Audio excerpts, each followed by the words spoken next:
કેમ છો બધા? મજામાં?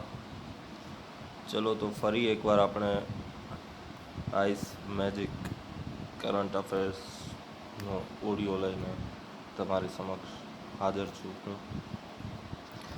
ચલો, વીક 2 9 જાન્યુઆરીથી 15 જાન્યુઆરી 2022ની વાત કરીએ. એમાં 9થી 15 સુધીની વાત કરી છે ડેટ વાઇઝ. તો 9 જાન્યુઆરીથી શરૂઆત કરીએ.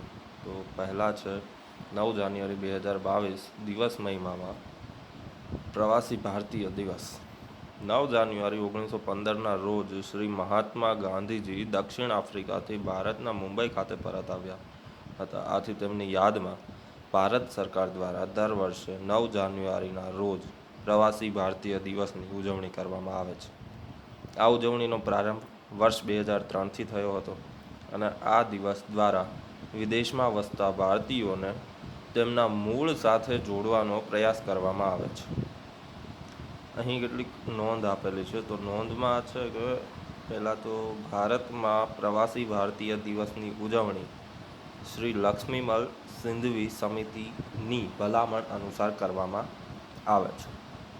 ત્યારબાદ છે શ્રી લક્ષ્મીમલ સિંધવી સમિતિની ભલામણના આધારે 8 જાન્યુઆરી 2002ના રોજ નવી દિલ્હીના વિજ્ઞાન ભવન ખાતેથી શ્રી અટલ બિહારી વાજપેયીએ 9 જાન્યુઆરીના રોજ પ્રવાસી ભારતીય દિવસ ઉજવવાની જાહેરાત કરી હતી. આ અંતર્ગત ભારતમાં વર્ષ 2003થી દર વર્ષે 9 જાન્યુઆરીના રોજ આ દિવસની ઉજવણી કરવામાં આવે છે.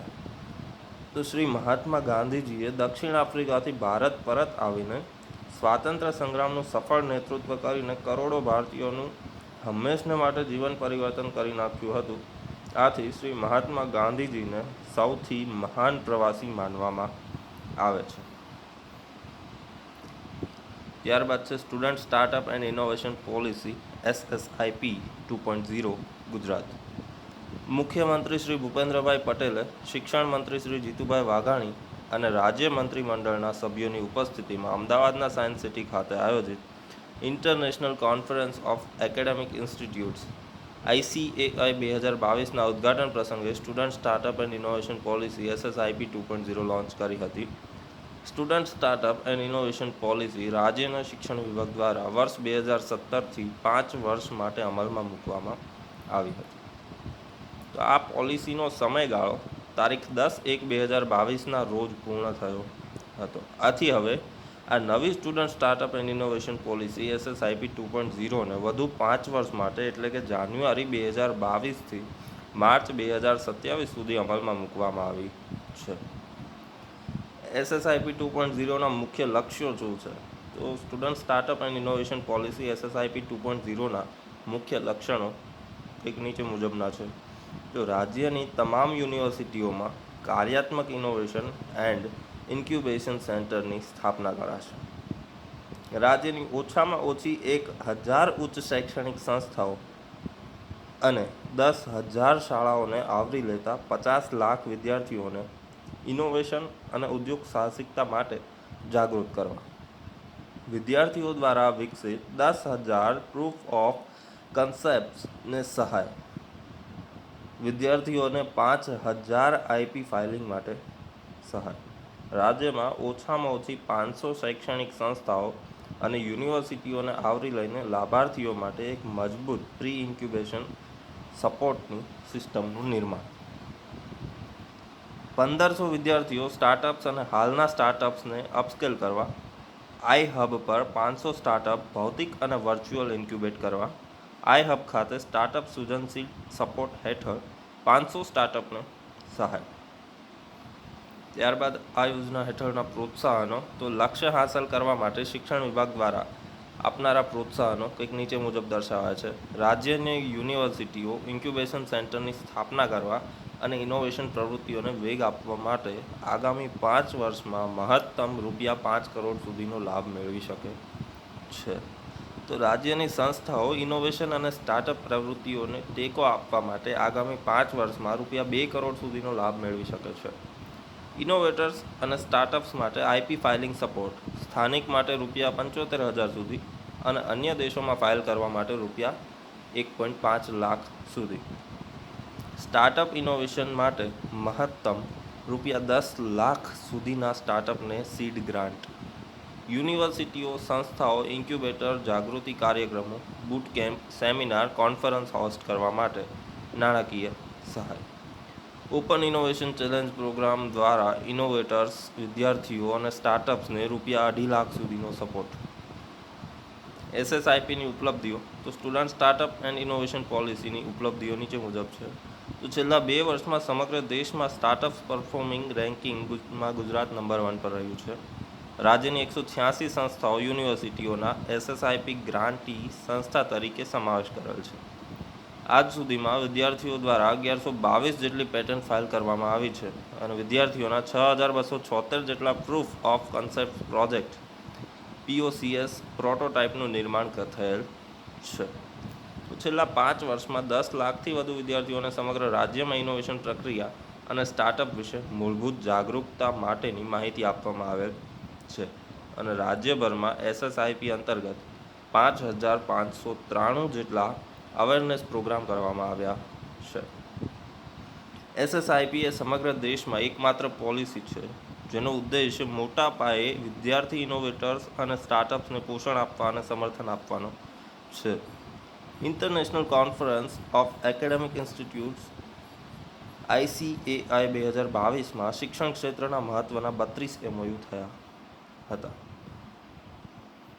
ત્યારબાદ છે AIIBના ઉપાધ્યક્ષ તરીકે શ્રી ઉર્જિત પટેલને નિયુક્ત કરવામાં આવ્યા. તો તાજેતરમાં RBIના ભૂતપૂર્વ ગવર્નર શ્રી ઉર્જિત પટેલને બેઇજિંગ સ્થિત એશિયન ઇન્ફ્રાસ્ટ્રક્ચર ઇન્વેસ્ટમેન્ટ બેંક AIIBના ઉપાધ્યક્ષ તરીકે નિયુક્ત કરવામાં આવ્યા છે. નોંધનીય છે કે ઓક્ટોબર 2021માં કેન્દ્રીય નાણામંત્રીએ AIIBના બોર્ડ ઓફ ગવર્નન્સની 6ઠ્ઠી બેઠકમાં ભાગ લીધો હતો. AIIB વિશે તો એશિયન ઇન્ફ્રાસ્ટ્રક્ચર ઇન્વેસ્ટમેન્ટ બેંક એ બહુપક્ષીય વિકાસ બેંક છે જેનો ઉદ્દેશ એશિયામાં સામાજિક આર્થિક પરિણામો સુધારવાનો છે. આ ઉપરાંત તેનો હેતુ લોકો, સેવાઓ અને બજારને જોડવાનો છે જે સમય જતાં અબજો લોકોના જીવનને પ્રભાવિત કરશે અને ટકાઉ ઇન્ફ્રાસ્ટ્રક્ચર અને અન્ય ઉત્પાદક ક્ષેત્રોમાં રોકાણ કરીને વધુ સારા ભવિષ્યનું નિર્માણ કરશે. તેની સ્થાપના AIIB articles of agreement 25 December 2015થી અમલમાં નામના બહુપક્ષીય કરાર દ્વારા કરવામાં આવ્યા છે. કરારના પક્ષકારો 57 સ્થાપક સભ્યો છે. એના માટે બેંકનું સભ્યપદ ફરજિયાત છે. AIIBનું મુખ્ય મથક બેઇજિંગમાં સ્થિત છે અને AIIBની કામગીરી જાન્યુઆરી 2016માં શરૂ થઈ હતી. શ્રી ઉર્જિત પટેલનો જન્મ 28 ઓક્ટોબર 1963ના રોજ કેન્યામાં થયો હતો. તેમનો પરિવાર 20મી સદીમાં ગુજરાતના ખેડા જિલ્લાના મહુધા ગામમાંથી કેન્યા સ્થાયી થયો હતો. વર્ષ 1990માં તેઓ ઇન્ટરનેશનલ મોનિટરી ફંડ IMFમાં જોડાયા હતા અને વર્ષ 2000 અને 2004ની વચ્ચે તેમણે ઘણી ઉચ્ચ સ્તરીય સમિતિઓ સાથે કામ કર્યું હતું. તેમાં પ્રત્યક્ષ કર પર ટાસ્ક ફોર્સ, ટેલિકોમ બાબતો પર મંત્રીઓનું જૂથ, ઇન્ફ્રાસ્ટ્રક્ચર પર PM ટાસ્ક ફોર્સ, રાજ્ય વીજળી બોર્ડ પર નિષ્ણાત જૂથ વગેરેનો સમાવેશ થાય છે. વર્ષ 2013માં RBIના ડેપ્યુટી ગવર્નર બન્યા અને વર્ષ 2016માં તેઓ RBIના ગવર્નર બન્યા હતા. તેમણે RBIના 24માં ગવર્નર તરીકે વર્ષ 2016થી 2018 સુધી સેવા આપી હતી. નોંધ છે તો AIIBએ બેંકના અન્ય સભ્ય કરતાં ભારતને વધુ લોન મંજૂર કરી છે. ચીન તેનો સૌથી મોટો અને ભારત બીજા નંબરનો સૌથી મોટો શેરધારક છે. ત્યારબાદ છે ભારત સરકારે ગ્રીન એનર્જી કોરિડોર ફેઝ 2ને મંજૂરી આપી. તો 6 જાન્યુઆરી 2022ના રોજ ભારત સરકારે ગ્રીન એનર્જી કોરિડોર ફેઝ 2ને મંજૂરી આપી છે. આ તબક્કા માટે અંદાજિત ખર્ચ ₹12,031 કરોડ છે. આ તબક્કા હેઠળ 10,750 કિલોમીટર ટ્રાન્સમિશન લાઇનો બાંધવામાં આવશે અને 27,500 MVA સબસ્ટેશનો જોડવામાં આવશે. MVA એટલે કે મેગાવોટ એમ્પિયર. આ પ્રોજેક્ટ ગુજરાત સહિત 7 રાજ્યોમાં લાગુ કરવામાં આવશે અને આ 7 રાજ્યોમાં ઉત્તર પ્રદેશ, તમિલનાડુ, રાજસ્થાન, કેરળ, કર્ણાટક, હિમાચલ પ્રદેશ અને ગુજરાત છે. પ્રોજેક્ટ વિશે થોડી માહિતી તો ગ્રીન એનર્જી કોરિડોર ફેઝ 2 2021-22 અને 2025-26 વચ્ચે લાગુ કરવામાં આવશે. પ્રોજેક્ટ ખર્ચના 33% કેન્દ્ર સરકાર દ્વારા આપવામાં આવશે, એટલે કે ₹3,970 કરોડ. કેન્દ્ર સરકારની સહાયથી ઇન્ટ્રાસ્ટેટ ટ્રાન્સમિશનમાં ઘટાડો થશે અને આખરે સપ્લાય કરવામાં આવતી વીજળીની કિંમતમાં પણ ઘટાડો થશે. તેનાથી ભારતને 2030 સુધીમાં 450 ગીગાવોટ રિન્યુએબલ એનર્જીના લક્ષ્યને હાંસલ કરવામાં મદદ થશે. ઉપરાંત તેનાથી પ્રત્યક્ષ અને પરોક્ષ રોજગારીની તકો ઊભી થશે. આ પ્રોજેક્ટ દેશની ઉર્જા સુરક્ષાને વેગ આપશે. નોંધમાં છે તો પહેલાં તો વાત કરી છે કે green energy corridor phase 1 Tamil Nadu, Andhra Pradesh, Himachal Pradesh, Gujarat, Maharashtra અને રાજસ્થાનમાં અમલમાં આવી રહ્યું છે. ગ્રીન એનર્જી કોરિડોર ફેઝ 1નો ઉદ્દેશ્ય 24 ગીગાવોટ રિન્યુએબલ એનર્જી જનરેટ કરવાનો છે. તે 2022 સુધીમાં પૂર્ણ થશે. ગ્રીન એનર્જી કોરિડોર શું છે? તો આ પ્રોજેક્ટનો ઉદ્દેશ સૌર, પવન અને અન્ય નવીનીકરણ સ્ત્રોતોમાંથી ઉત્પાદિત વીજળીને પરંપરાગત ગ્રીડ સાથે સુમેળ કરવાનો છે. 2015-16માં ઇન્ટ્રાસ્ટેટ ટ્રાન્સમિશન સિસ્ટમ પ્રોજેક્ટ શરૂ કરવામાં આવ્યો હતો અને તે રાજ્યની અંદર વીજળીનું વહન કરે છે. પ્રોજેક્ટમાં સબસ્ટેશન, ટ્રાન્સમિશન લાઇન અને અન્ય તમામ સંલગ્ન સંસ્થાઓનો સમાવેશ થાય છે. એરટેલ પેમેન્ટ્સ બેંકને અનુસૂચિત બેંકની યાદીમાં સમાવેશ કરવામાં આવ્યો. Reserve bank of India RBI એ તાજેતરમાં એરટેલ પેમેન્ટ્સ બેંકને RBI એક્ટ 1934ની બીજી અનુસૂચિમાં સમાવેશ કર્યો છે. HDFC, ICICI અને SBIને DSIB તરીકે જાળવી રાખવામાં આવ્યા છે. DSIB એટલે કે ડોમેસ્ટિક સિસ્ટમેટિકલ ઇમ્પોર્ટન્ટ બેંક્સ. તો DSIB માટે માપદંડ બેંક CET1ની શ્રેણીમાં હોવી જોઈએ. CET1નો અર્થ છે કોમન ઇક્વિટી ટાયર 1. નાણાકીય કટોકટીથી સ્વ બચાવ માટે આ એક સાવચેતીનું પગલું છે. તે બેસલ 3ના ધોરણો હેઠળ આવે છે. બેસલ 3ના ધોરણો આંતરરાષ્ટ્રીય નિયમો છે. દેખરેખ અને નિયમનમાં સુધારો કરવા માટે તેની રજૂઆત કરવામાં આવી હતી. તે ટાયર 1 અને ટાયર 2માં વહેંચાયેલું છે. ટાયર 1 CET1 અને AT1માં વિભાજિત થયેલ છે. AT1 એ વધારાનું સ્તર છે. બેંક કામગીરીનું મૂલ્યાંકન તેના વળતરના આધારે કરવામાં આવે છે. CET1 એ બેંકની મૂડી અને સંપત્તિ વચ્ચેનો ગુણોત્તર છે. ત્યારબાદ છે DSIB યાદીમાં બેંકો. તો RBI 2015-16માં ICICI અને SBIને DSIB તરીકે રાખ્યા હતા. HDFCને 2017માં આ યાદીમાં મૂકવામાં આવ્યું હતું. RBIની બીજી અનુસૂચિ. તો RBI એક્ટ 1934માં 4 અનુસૂચિ છે. RBIની બીજી અનુસૂચિમાં પ્રવેશવા માટે બેંકે નીચેની શરતો પૂરી કરવી પડશે. DTL 1 વર્ષ માટે સતત 750 કરોડથી ઓછું ન હોવું જોઈએ. CRAR ઓછામાં ઓછો 12% હોવો જોઈએ. SLR અને CRRનું પાલન કરવું આવશ્યક છે. ગ્રીસ NPA 5% કરતાં ઓછી હોવી જોઈએ. DTLનું પૂરું નામ ડિમાન્ડ એન્ડ ટાઈમ લાયબિલિટીઝ છે, જે થાપણો દ્વારા એકત્રિત કરવામાં આવેલી રકમ છે. CRARનું પૂરું નામ capital to risk weighted asset ratio છે. તેનો ઉપયોગ થાપણદારોના રક્ષણ માટે થાય છે. NPRનું પૂરું નામ નોન પરફોર્મિંગ એસેટ્સ છે. SLRનું પૂરું નામ સ્ટેચ્યુટરી લિક્વિડિટી રેશિયો છે. CRRનું પૂરું નામ કેશ રિઝર્વ રેશિયો છે. ત્યારબાદ થોડા ક્વેશ્ચનની ચર્ચા કરીએ તો એમાં પહેલો છે, ભારતમાં કયો દિવસ પ્રવાસી ભારતીય દિવસ તરીકે ઉજવવામાં આવે છે? તો જવાબ આવશે C, 9 જાન્યુઆરી. નંબર 2, શ્રી મહાત્મા ગાંધીજી આફ્રિકાથી ક્યારે ભારત પરત ફર્યા હતા?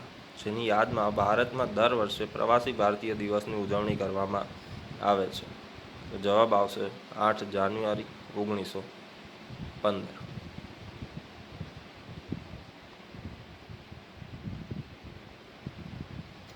અહીં જવાબ ખરેખર 9 જાન્યુઆરી આવવો જોઈએ, પણ 1915માં પરત ફર્યા હતા, એટલે આપણે 8 જાન્યુઆરી 1915 વધુ નજીકનો માન્ય રાખી અને ટીક કરીશું.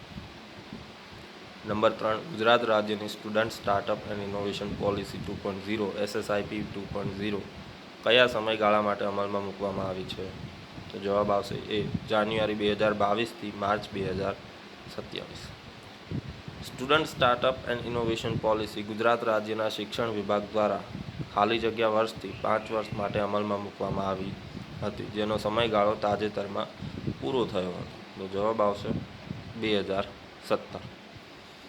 ત્યારબાદ નંબર 5, તો તાજેતરમાં ગુજરાતના મુખ્યમંત્રી શ્રી ભૂપેન્દ્રભાઈ પટેલે અને શિક્ષણ મંત્રી શ્રી જીતુભાઈ વાઘાણી દ્વારા student startup and innovation policy 2.0 launch કરવામાં આવી હતી, અને આ SSIP 2.0ના મુખ્ય લક્ષ્યો સંદર્ભો નીચે પૈકી કયા વિધાન સાચા છે? જોઈએ.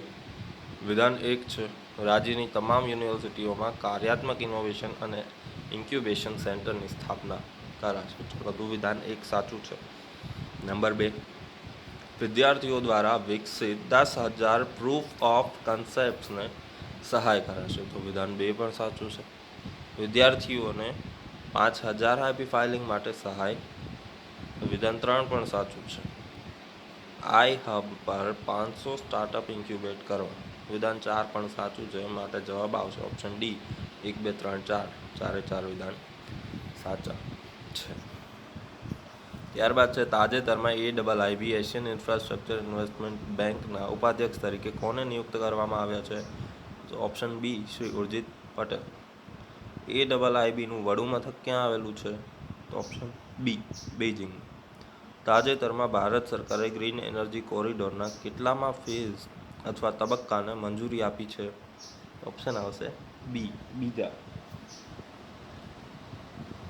પછી છે, તાજેતરમાં ભારત સરકારે ગ્રીન એનર્જી કોરિડોર ફેઝ 2ને મંજૂરી આપી છે. આ પ્રોજેક્ટ ગુજરાત સહિત કેટલા રાજ્યોમાં લાગુ કરવામાં આવશે?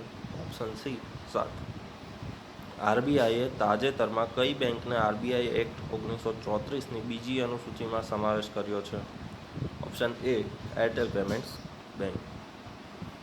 ત્યારબાદ મિત્રો વાત કરીએ 10 જાન્યુઆરી 2022 મંડેની. તો દિવસ મહિમામાં છે વિશ્વ હિન્દી દિવસ અને નંબર 2 વિશ્વ હાસ્ય દિવસ. બંને 10 જાન્યુઆરીના દિવસે ઉજવવામાં આવે છે. વિશ્વ હિન્દી દિવસ, તો 10 જાન્યુઆરીના રોજ વિશ્વ હિન્દી દિવસની ઉજવણી કરવામાં આવે છે. આ દિવસની ઉજવણીનો મુખ્ય ઉદ્દેશ સમગ્ર વિશ્વમાં હિન્દી ભાષા અંગે જાગૃતિ લાવવાનો તથા એક આંતરરાષ્ટ્રીય ભાષા તરીકે હિન્દી ભાષાને પ્રસ્તુત કરવાનો છે. તો 10 જાન્યુઆરીના રોજ શા માટે વિશ્વ હિન્દી દિવસ તરીકે ઉજવવામાં આવે છે? તો 10 જાન્યુઆરી 1975ના રોજ ભારતમાં નાગપુર ખાતે પ્રથમ વિશ્વ હિન્દી સંમેલનનું આયોજન થયું હતું. આથી પ્રથમ વિશ્વ હિન્દી સંમેલનની યાદમાં ભારત સરકાર દ્વારા વર્ષ 2006થી 10 જાન્યુઆરીને વિશ્વ હિન્દી દિવસ તરીકે ઉજવવામાં આવે છે. હિન્દી દિવસ અને વિશ્વ હિન્દી દિવસ વચ્ચે શું ફરક છે? તો ભારતમાં દર વર્ષે 14 સપ્ટેમ્બરના રોજ હિન્દી દિવસની ઉજવણી કરવામાં આવે છે, જ્યારે 10 જાન્યુઆરીના રોજ વિશ્વભરમાં વિશ્વ હિન્દી દિવસની ઉજવણી કરવામાં આવે છે. 14 સપ્ટેમ્બર 1949ના રોજ બંધારણ સભાએ સર્વાનુમતે નિર્ણય કર્યો હતો કે હિન્દી જ ભારતની રાજભાષા હશે. આથી આ દિવસની યાદમાં 14 સપ્ટેમ્બરના રોજ ભારતમાં હિન્દી દિવસ ઉજવાય છે. હિન્દી દિવસ અને વિશ્વ હિન્દી દિવસમાં મુખ્ય તફાવત એ છે કે હિન્દી દિવસની ઉજવણી ભારતમાં રાષ્ટ્રીય સ્તરે થાય છે, જ્યારે વિશ્વ હિન્દી દિવસની ઉજવણી આંતરરાષ્ટ્રીય સ્તરે હિન્દી ભાષા અંગે જાગૃતિ લાવવા માટે થાય છે. નોંધ છે તો કે નંબર 1, રાષ્ટ્રીય ભાષા પ્રચાર સમિતિ વર્ધાની વિનંતીથી વર્ષ 1953થી સમગ્ર ભારતમાં 14 સપ્ટેમ્બર હિન્દી દિવસ તરીકે ઉજવાય છે.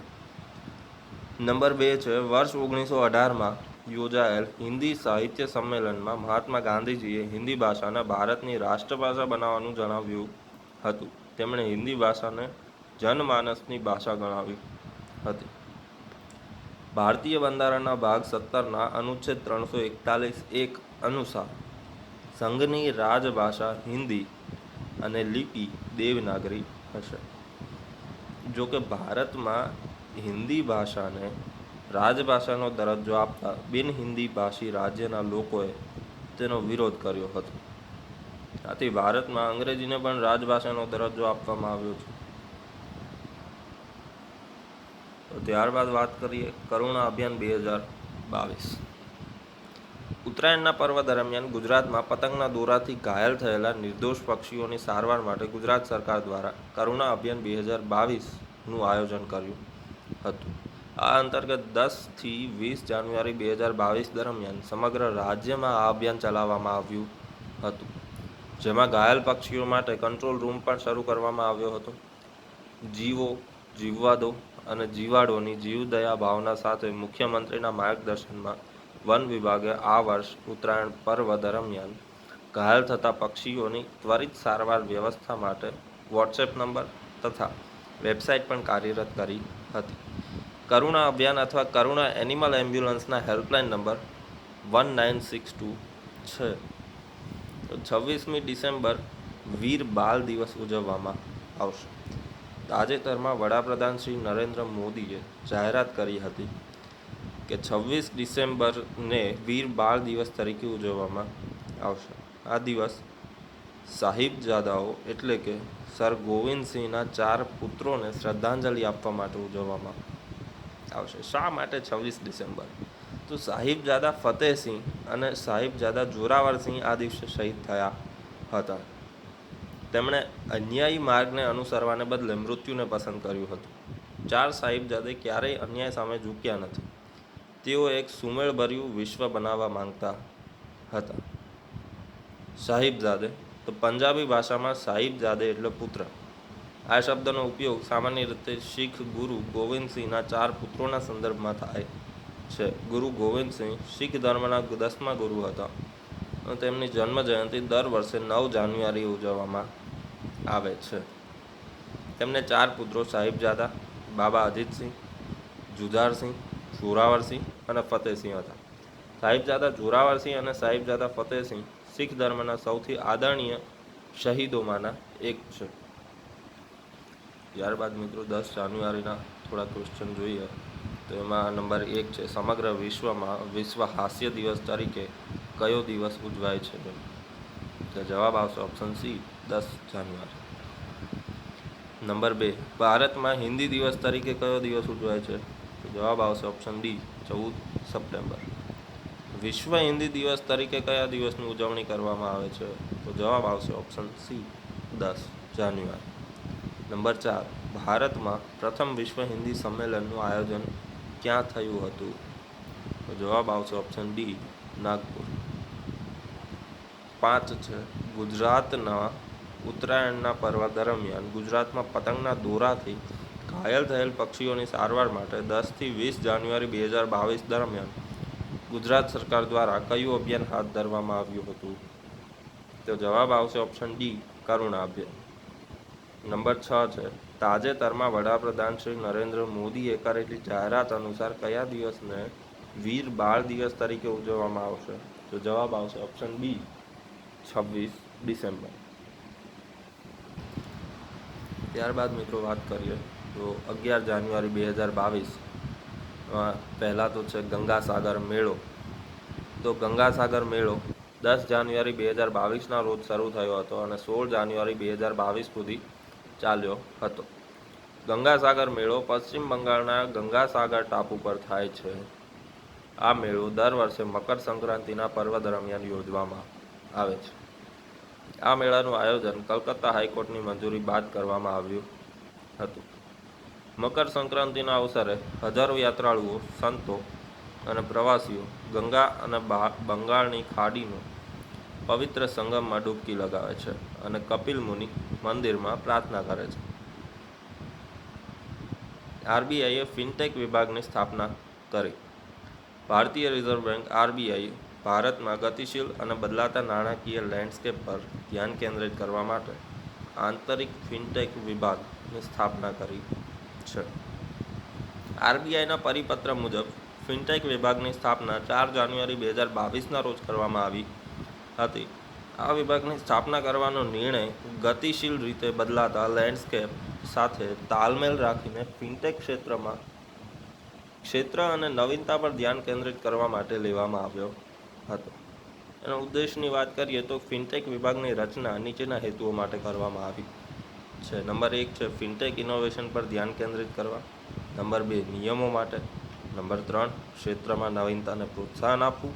અને નંબર 4 આ ક્ષેત્ર સાથે સંકળાયેલા પડકારો અને તકોને ઓળખવા તેમજ આવા પડકારોનો સામનો કરવા.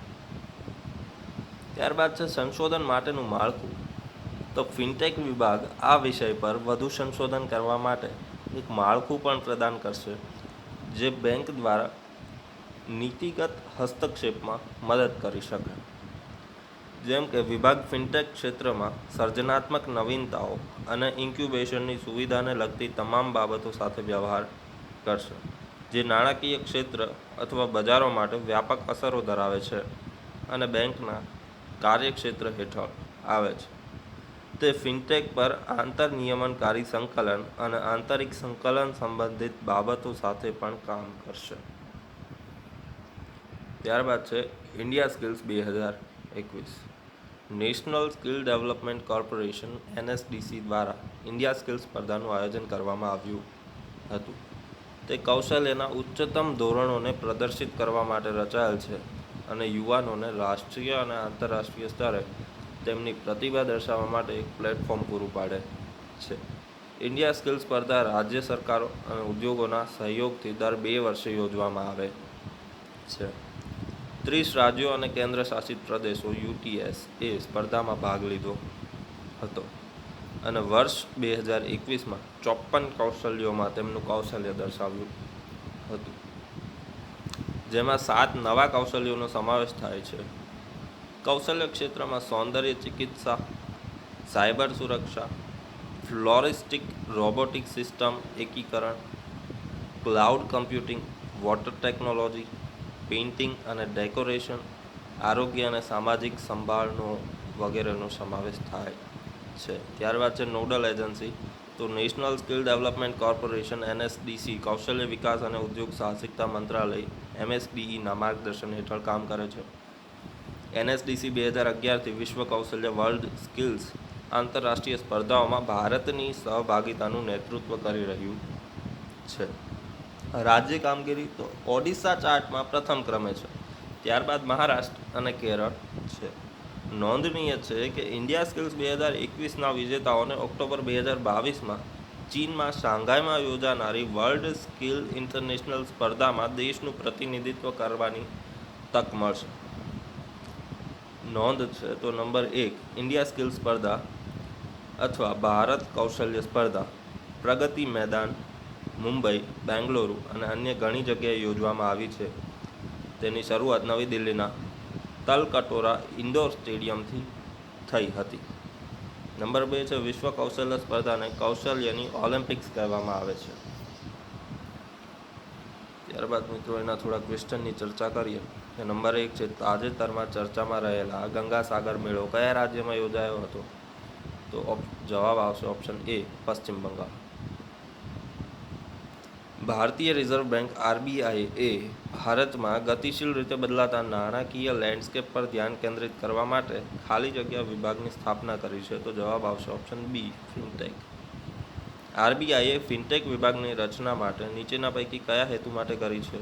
તો જવાબ આવશે ઓપ્શન D ઉપરોક્ત તમામ નિયમો માટે, ફિનટેક ઇનોવેશન પર ધ્યાન કેન્દ્રિત કરવા અને ક્ષેત્રમાં નવીનતાને પ્રોત્સાહન આપવા માટે. ટોટલ 5 હેતુ હતા, એમાંના 3 સમાવિષ્ટ છે.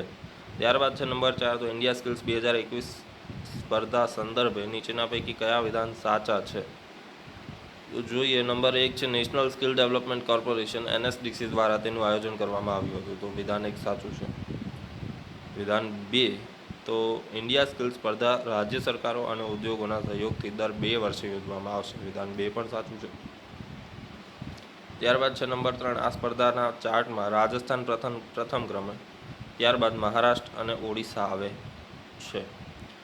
તો વિધાન નંબર 3 ખોટું છે. મહારાષ્ટ્ર અને કેરળ બીજા અને ત્રીજા નંબર પર હતા. ત્યારબાદ જોઈએ 12 જાન્યુઆરી 2022 બુધવાર દિવસ મહિમામાં છે 12 જાન્યુઆરી રાષ્ટ્રીય યુવા દિન. ભારતમાં સ્વામી વિવેકાનંદનો જન્મદિન 12 જાન્યુઆરી રાષ્ટ્રીય યુવા દિન તરીકે ઉજવાય છે. ભારતમાં 1984થી તેની ઉજવણી કરવાનો પ્રારંભ થયો છે. સ્વામી વિવેકાનંદનો જન્મ 12 જાન્યુઆરી 1863ના રોજ પશ્ચિમ બંગાળની કોલકાતા ખાતે થયો હતો અને તેમનું નિધન 4 જુલાઈ 1902ના રોજ પશ્ચિમ બંગાળના બેલુર મઠમાં થયું હતું. સ્વામી વિવેકાનંદનું તેજમય જીવન અને શાશ્વત વાસ્તવિક દર્શન આજે પણ ભારતના યુવાનો માટે પ્રેરણાનો ખૂબ જ મોટો સ્ત્રોત છે. રાષ્ટ્રીય યુવા દિવસ 2022ની theme it's all in the mind છે. એમાં નોંધ છે નંબર 1 તો કે વિશ્વના અનેક દેશોમાં અલગ અલગ દિવસે યુવા દિનની ઉજવણી કરવામાં આવે છે. નંબર 2 આ અંતર્ગત ભારતમાં 12 જાન્યુઆરીના રોજ યુવા દિન અથવા તો રાષ્ટ્રીય યુવા દિનની ઉજવણી કરવામાં આવે છે, જ્યારે આંતરરાષ્ટ્રીય યુવા દિવસ 12 ઓગસ્ટના રોજ ઉજવાય છે. શ્રી ભરત સુબ્રમણ્યમ ભારતના 73મા ચેસ ગ્રાન્ડ માસ્ટર. 9 જાન્યુઆરી 2022ના રોજ 14 વર્ષીય શ્રી ભરત સુબ્રમણ્યમ ભારતના 73મા ચેસ ગ્રાન્ડ માસ્ટર બન્યા છે. તેમણે ઇટાલીના કટોલિકામાં યોજાયેલ ઇવેન્ટમાં ત્રીજો અને અંતિમ ગ્રાન્ડ માસ્ટર માપદંડ હાંસલ કર્યો હતો. તેમણે અન્ય 4 રાઉન્ડની સાથે 9 રાઉન્ડમાં 6.5 પોઈન્ટ મેળવી અને ઇવેન્ટમાં 7મું સ્થાન મેળવ્યું હતું. તેમણે અહીં તેનો ત્રીજો GM બેન્ચમાર્ક હાંસલ કર્યો અને અપેક્ષિત 2500 ELO માર્કને પણ સ્પર્શ કર્યો હતો. ગ્રાન્ડ માસ્ટર GM બનવા માટે ખેલાડીને 3નો માપદંડ સુરક્ષિત રાખવાની સાથે સાથે 2500 ELO પોઈન્ટ્સનું લાઈવ રેટિંગ પાસ કરવું આવશ્યક છે. નોંધનીય છે કે શ્રી સુબ્રમણ્યમ વર્ષ 2019માં 11 વર્ષ અને 8 મહિનાની ઉંમરે ઇન્ટરનેશનલ માસ્ટર બન્યા હતા. નોંધ નંબર 1 ગ્રાન્ડ માસ્ટર GM એ ચેસ ખેલાડીઓને આપવામાં આવતું શીર્ષક છે. નંબર 2 તે વિશ્વ ચેસ સંસ્થા FIDE દ્વારા પ્રદાન કરવામાં આવે છે. નંબર 3 ગ્રાન્ડ માસ્ટર GM એ ચેસ ખેલાડીનું સર્વોચ્ચ ખિતાબ છે. એકવાર હસ્તગત કર્યા પછી આ શીર્ષક જીવનભર તેને જાળવી રાખવામાં આવે છે.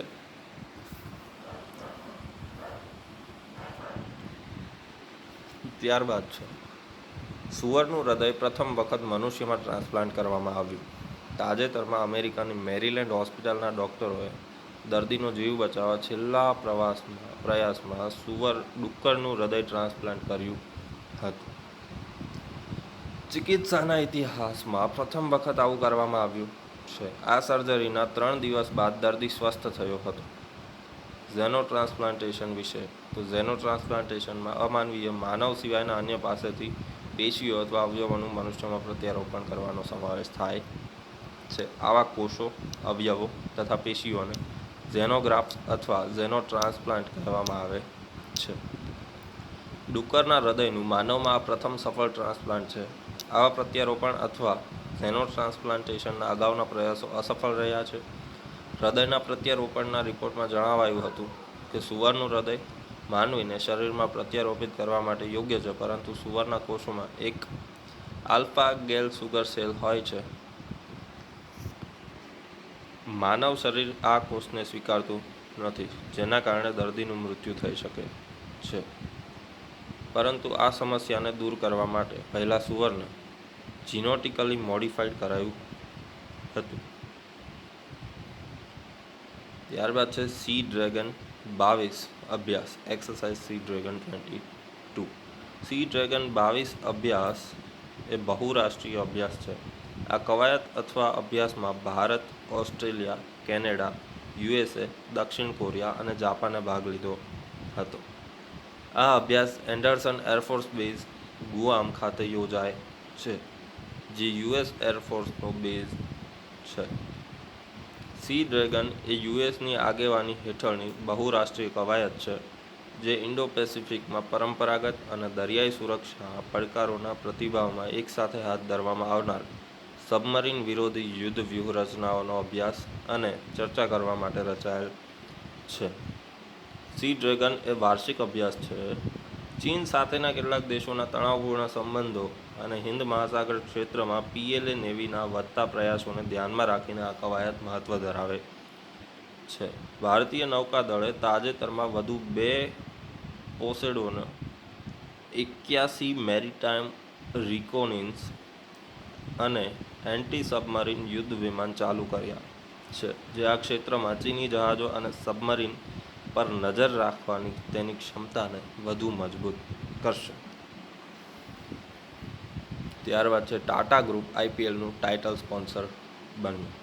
IPL T20 લીગ 2022 અને 2023ની સિઝન માટે ટાટા ગ્રુપ IPLનું સ્પોન્સર બન્યું છે.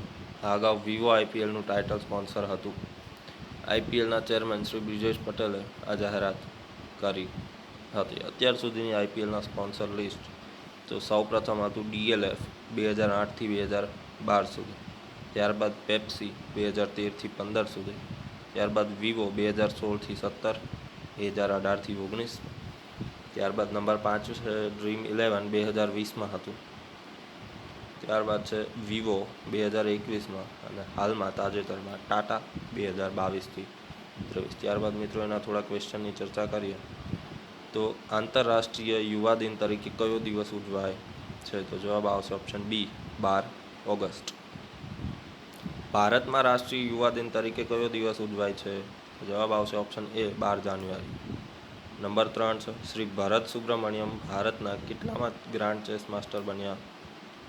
તો જવાબ આવશે ઓપ્શન સી 73માં. ત્યારબાદ છે 4 તો અમેરિકાના ડોક્ટરોએ કયા પ્રાણીનું હૃદય તાજેતરમાં મનુષ્યમાં ટ્રાન્સપ્લાન્ટ કર્યું છે? Option A સુવર. નંબર 5 તાજેતરમાં યોજાયેલા સી ડ્રેગન 22 અભ્યાસ વિશે નીચેના પૈકી કયું વિધાન સાચું છે? તો જોઈએ, આ અભ્યાસોમાં ભારત, ઓસ્ટ્રેલિયા, કેનેડા, USA, દક્ષિણ કોરિયા અને જાપાને ભાગ લીધો હતો. વિધાન 1 સાચું છે. ત્યારબાદ વિધાન બી છે સી ડ્રેગન એ USAની આગેવાની હેઠળની બહુરાષ્ટ્રીય કવાયત અથવા અભ્યાસ છે. તો આપેલ બંને વિધાન સાચા છે, માટે જવાબ આવશે સી. એ અને બી બંને સાચા. નંબર 6 IPLનું નવું ટાઇટલ સ્પોન્સર 2022-23 માટે કોણ બન્યું છે? તો જવાબ આવશે બી ટાટા. ત્યારબાદ મિત્રો વાત કરીએ 13 જાન્યુઆરી થર્સડેની, તો હેનલી પાસપોર્ટ ઇન્ડેક્સ 2022માં ભારત 83માં ક્રમે.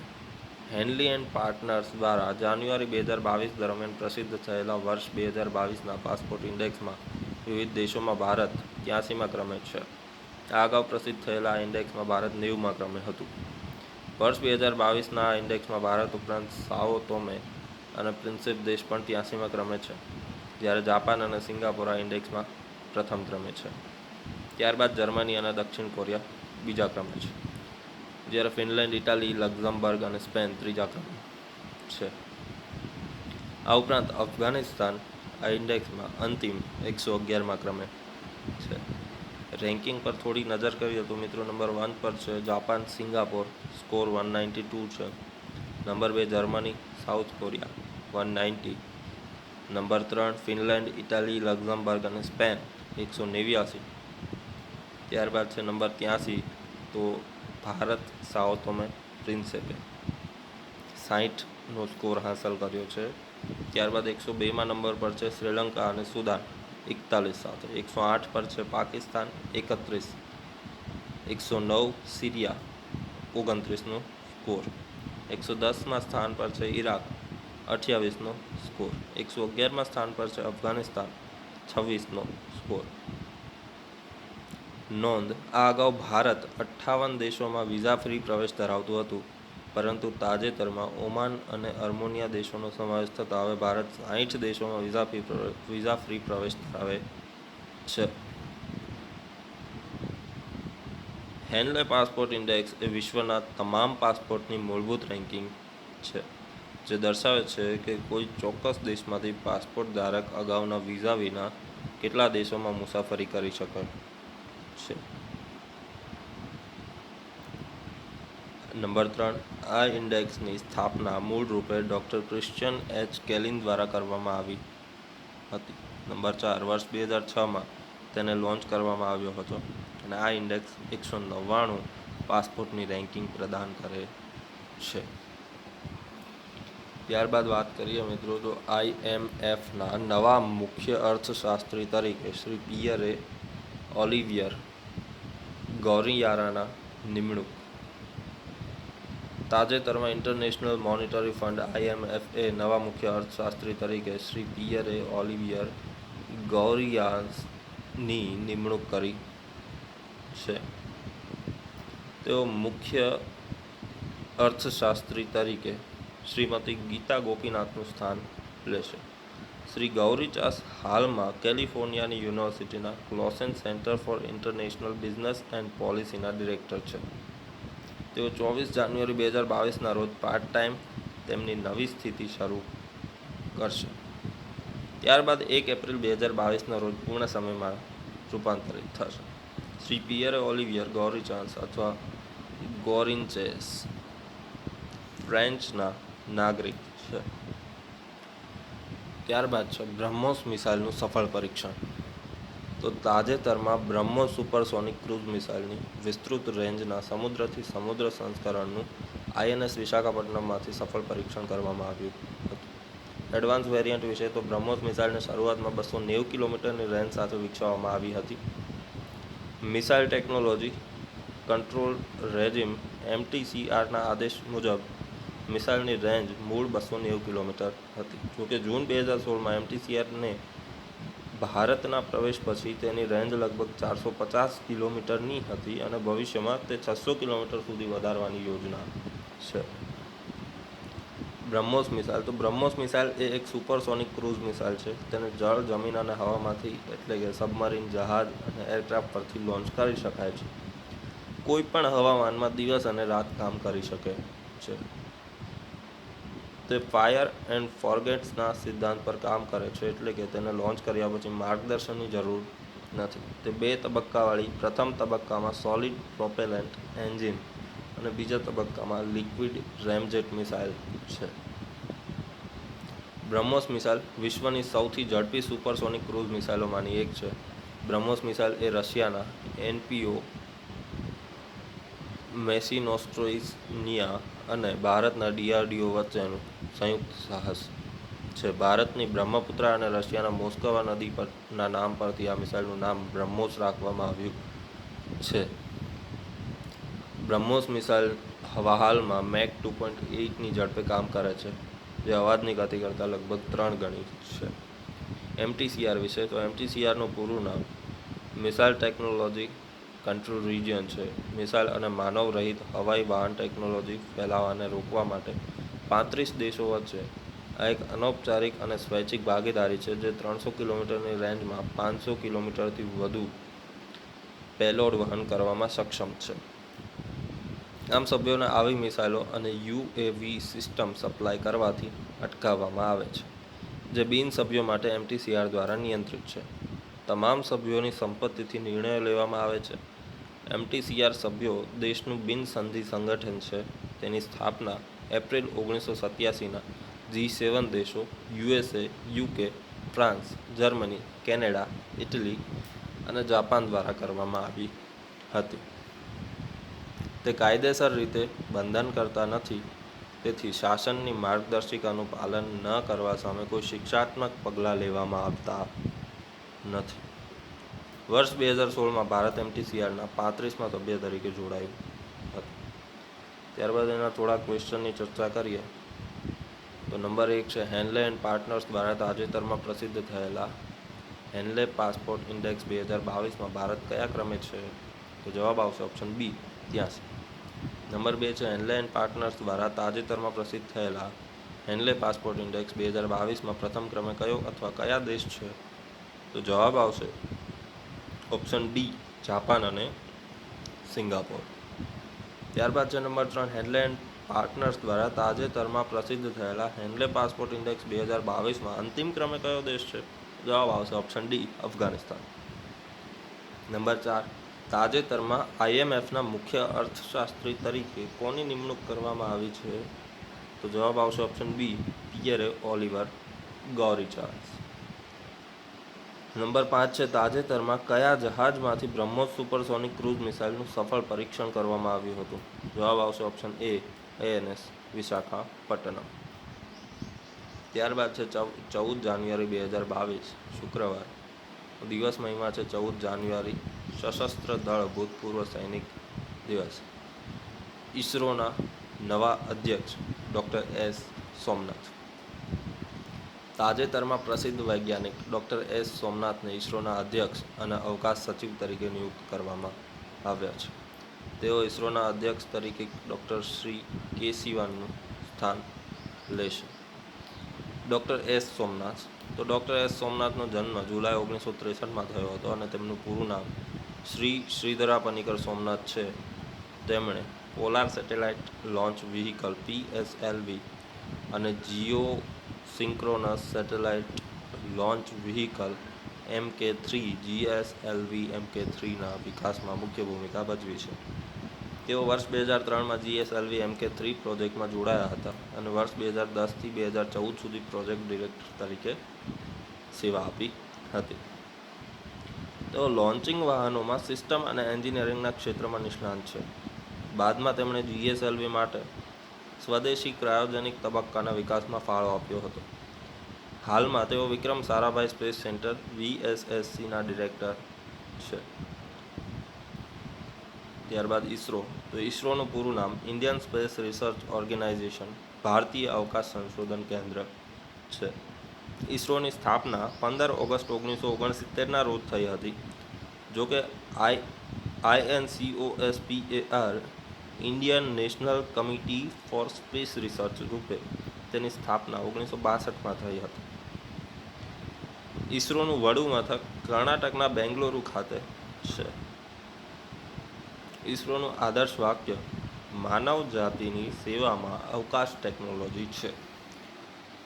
ઈસરોની વેબસાઇટનું નામ www.isro.government.in છે. ત્યારબાદ છે DRDOએ MPATGMનું પરીક્ષણ કર્યું. તો DRDOએ તાજેતરમાં man portable anti tank guided missile MPATGMનું સફળતાપૂર્વક પરીક્ષણ કર્યું છે. આ પરીક્ષણ દરમિયાન MPATGMનું અંતિમ પરીક્ષણ કરવામાં આવ્યું હતું. MPATGM missile.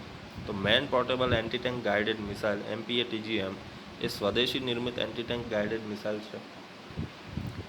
Anti tank guided missile એ એક માધ્યમ અથવા લાંબા અંતરની મિસાઇલ છે જેનો મુખ્ય ઉદ્દેશ ટેન્ક અને અન્ય સશસ્ત્ર વાહનોનો નાશ કરવાનો છે. તે ફાયર એન્ડ ફોરગોટની પ્રણાલી પર કાર્યરત ઓછા વજનની મિસાઇલ છે.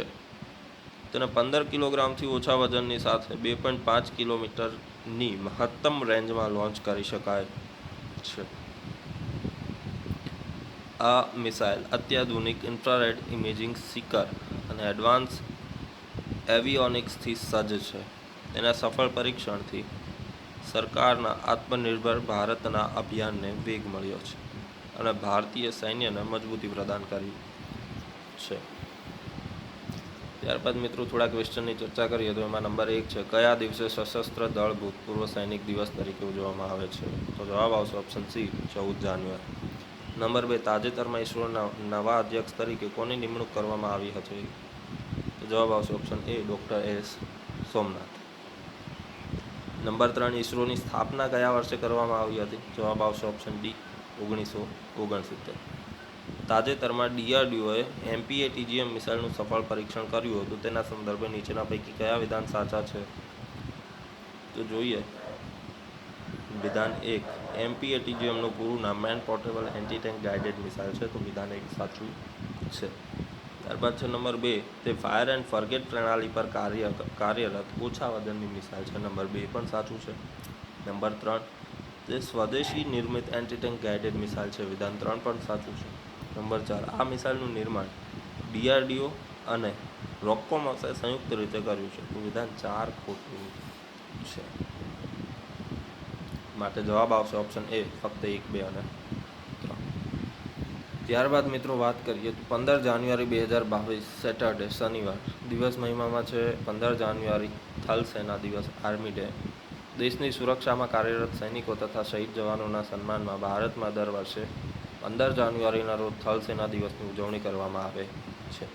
15 જાન્યુઆરીના રોજ 1949ના રોજ ફિલ્ડ માર્શલ કે.એમ. કરિસ્પાએ ભારતના અંતિમ British commander in chief general sir Francis Butcher પાસેથી ભારતના પ્રથમ કમાન્ડર ઇન ચીફ તરીકેનો પદભાર સંભાળ્યો હતો. આથી આ દિવસની યાદમાં ભારતમાં 15 જાન્યુઆરીના રોજ થલ સેના દિવસની ઉજવણી કરવામાં આવે છે. આ વર્ષે ભારતનો 74મો આર્મી ડે ઉજવાયો છે.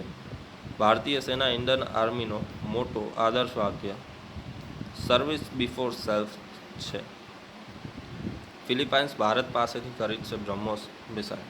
ભારતની સંરક્ષણ નિકાસને પ્રોત્સાહન આપવા માટે ફિલિપાઇન્સે ભારતમાં ઉત્પાદિત બ્રહ્મોસ મિસાઇલ માટે ભારત સાથે $374.9 મિલિયન સોદા પર ટૂંક સમયમાં હસ્તાક્ષર કરશે. ફિલિપાઇન્સની ચીન સાથેના પ્રાદેશિક સંઘર્ષ વચ્ચે તેના સંરક્ષણને મજબૂત કરવાની યોજનાના ભાગરૂપે આ ડીલ પર હસ્તાક્ષર કરવામાં આવશે. અગાઉ ફિલિપાઇન્સના રાષ્ટ્રીય સંરક્ષણ વિભાગે બ્રહ્મોસ કરાર પર હસ્તાક્ષર કરવા માટે નોટિસ ઓફ એવોર્ડ પ્રકાશિત કર્યો હતો. એટલે કે ફિલિપાઇન્સે ભારતની ઓફર સ્વીકારી છે અને હવે તે કરાર પર હસ્તાક્ષર કરવા માગે છે. ફિલિપાઇન્સ સાથે બ્રહ્મોસ મિસાઇલનો સોદો મહત્વનો છે કારણ કે ફિલિપાઇન્સ સરકાર સાથેનો નવીનતમ ઓર્ડર આ ક્ષેત્રમાં ભારતનો અત્યાર સુધીનો સૌથી મોટો સોદો હશે. ત્યારબાદ છે વિશ્વનો સૌથી મોટો ખાદી રાષ્ટ્રધ્વજ પ્રદર્શિત કરવામાં આવ્યો. 15 જાન્યુઆરી 2022ના રોજ આર્મી ડેની ઉજવણી કરવા માટે ખાદીના કાપડમાંથી બનેલો વિશ્વનો સૌથી મોટો રાષ્ટ્રધ્વજ પ્રદર્શિત કરવામાં આવ્યો હતો. જેસલમેરમાં ભારત પાકિસ્તાન બોર્ડર પર લોંગેવાલામાં પ્રદર્શિત કરવામાં આવ્યો હતો. લોંગેવાલા ભારત અને પાકિસ્તાન વચ્ચેના ઐતિહાસિક 1971ના યુદ્ધનું કેન્દ્ર સ્થાન હતું. ખાદી રાષ્ટ્રધ્વજનું આ 5મું જાહેર પ્રદર્શન છે. આ અગાઉ સૌપ્રથમ 2 ઓક્ટોબર 2022ના રોજ લેહમાં પ્રદર્શિત કરવામાં આવ્યો હતો. ત્યારબાદ વાયુસેના દિવસ, રસીકરણના 100 કરોડ ડોઝ પૂર્ણ થવાના અવસરે અને નેવી ડેના દિવસે ગેટવે ઓફ ઇન્ડિયા પાસે ખાદીનો રાષ્ટ્રધ્વજ પ્રદર્શિત કરવામાં આવ્યો હતો. ખાદી અને ગ્રામોદ્યોગ KVIC દ્વારા આ રાષ્ટ્રીય ધ્વજ તૈયાર કરવામાં આવ્યો છે. આ રાષ્ટ્રધ્વજ અંદાજે 225 ફૂટ લાંબો અને 150 ફૂટ પહોળો છે. તેનું વજન લગભગ 1400 કિલો છે. આ રાષ્ટ્રધ્વજમાં અશોક ચક્ર છે. તેનો વ્યાસ 30 ફૂટ છે. ત્યારબાદ છે પાનેક્સ 2021. ડિસેમ્બર 2021માં માનવતાવાદી સહાય અને આપત્તિ રાહત કવાયત પાનેક્સ 2021ને પુણે ખાતે 2020-22 ડિસેમ્બર દરમિયાન યોજાઈ હતી. આ કવાયત બિમસ્ટેક દેશો માટે હાથ ધરવામાં આવી હતી. આ કવાયતનો મુખ્ય ઉદ્દેશ કુદરતી આફતોના પ્રતિભાવમાં પ્રાદેશિક સહયોગનું નિર્માણ કરવાનો છે. આ ઉપરાંત કોવિડ-19 મહામારીની પૃષ્ઠભૂમિમાં સહભાગીઓને માનવતાવાદી સહાય અને આપત્તિ રાહત કામગીરીના સંચાલનનો સામનો કરવામાં આવતા પડકારો અને વિવિધ પગલાં સંબંધિત પાસાઓ પર પણ ચર્ચા કરી હતી. બિમસ્ટેક એ બંગાળની ખાડીમાં વસતા 7 દેશોનું સંગઠન છે. બિમસ્ટેકનો મુખ્ય ઉદ્દેશ બંગાળની ખાડીમાં રહેલા દેશો વચ્ચે ટેકનિકલ અને આર્થિક સહયોગનો છે. આ ઉદ્દેશની પૂર્તિ માટે 6 જૂન 1997ના રોજ બેંકોક ઘોષણાપત્ર અંતર્ગત બિમસ્ટેકની સ્થાપના કરવામાં આવી હતી.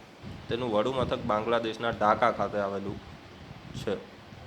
બિમસ્ટેકના કુલ 7 સભ્ય દેશો છે, જેમાં ભારત, બાંગ્લાદેશ, ભૂતાન, મ્યાનમાર, નેપાળ, શ્રીલંકા અને થાઇલેન્ડનો સમાવેશ થાય છે. ત્યારબાદ આના ક્વેશ્ચન છે, એમાં ચર્ચા કરીએ તો નંબર 1, ભારતમાં થલ સેના દિન તરીકે કયો દિવસ ઉજવાય છે? તો જવાબ આવશે ઓપ્શન A, 15 જાન્યુઆરી. કયો દેશ ભારત પાસેથી બ્રહ્મોસ મિસાઇલ ખરીદશે? તો જવાબ આવશે ઓપ્શન C, ફિલિપાઇન્સ. નંબર 3, 15 જાન્યુઆરી 2022ના રોજ આર્મી ડે નિમિત્તે કયા સ્થળે ખાદીના કાપડમાંથી બનેલો વિશ્વનો સૌથી મોટો રાષ્ટ્રીય ધ્વજ પ્રદર્શિત કરવામાં આવ્યો હતો? તો જવાબ આવશે option A, Longewala, Jaisalmer. Number 4, તાજેતરમાં કયા જૂથે પાનેક્સ 2021 કવાયતનું આયોજન કર્યું હતું? તો જવાબ આવશે ઓપ્શન C, બિમસ્ટેક. નંબર 5, બિમસ્ટેકના દેશો વચ્ચે પાનેક્સ 21નું આયોજન ક્યાં થયું હતું? તો જવાબ આવશે ઓપ્શન B, પુણે. નંબર 6, બિમસ્ટેકનું વડું મથક ક્યાં આવેલું છે? તો જવાબ આવશે ઓપ્શન બી, ઢાકા. તો મિત્રો, આજે આપણે આઈસ મેજિક વીક 2 9 જાન્યુઆરીથી 15 જાન્યુઆરી સુધીની ચર્ચા કરી. આપ સર્વે શાંતિપૂર્વક સાંભળો અને તમે ખૂબ સારું એવું નોલેજ મેળવો, એના માટેનો જ એક આ પ્રયાસ છે. તો થેન્ક યુ.